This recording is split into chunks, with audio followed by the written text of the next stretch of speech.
নমস্কার। তাপসের কথায় আজকের নিবেদন প্রখ্যাত সাহিত্যিক সুকুমার রায়ের লেখা কবিতা ছায়াবাজি।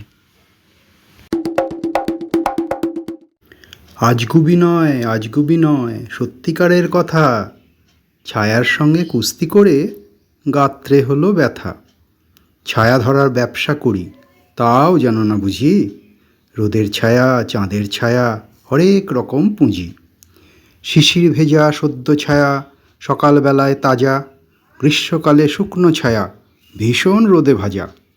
চিলগুলো যায় দুপুরবেলায় আকাশ পথে ঘুরে, ফাঁদ ফেলে তার ছায়ার উপর খাঁচায় রাখি পুড়ে।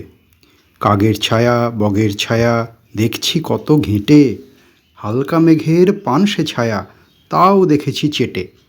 কেউ জানে না এসব কথা, কেউ বোঝে না কিছু, কেউ ঘোরে না আমার মতো ছায়ার পিছু পিছু। তোমরা ভাবো গাছের ছায়া অমনি লুটায় ভুঁয়ে, অমনি শুধু ঘুমায় বুঝি শান্ত মতন শুয়ে। আসল ব্যাপার জানবে যদি আমার কথা শোনো, বলছি যা তা সত্যি কথা, সন্দেহ নাই কোনো। কেউ যবে তার রয় না কাছে, দেখতে নাহি পায়, গাছের ছায়া ছটফটিয়ে এদিক ওদিক চায়। সেই সময়ে গুড়গুড়িয়ে পিছন হতে এসে ধামায় চেপে ধপাস করে ধরবে তারে ঠেসে।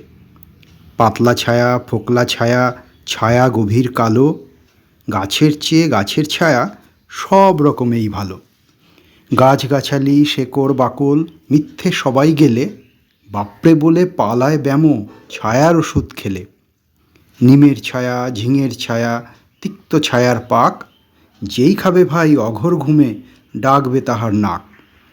চাঁদের আলোয় পেঁপের ছায়া ধরতে যদি পারো, শুকলে পড়ে সর্দি কাশি থাকবে না আর কারো। আমড়া গাছের নোংরা ছায়া কামড়ে যদি খায়, ল্যাংড়া লোকের ঠ্যাং গজাবে সন্দেহ নাই তাই।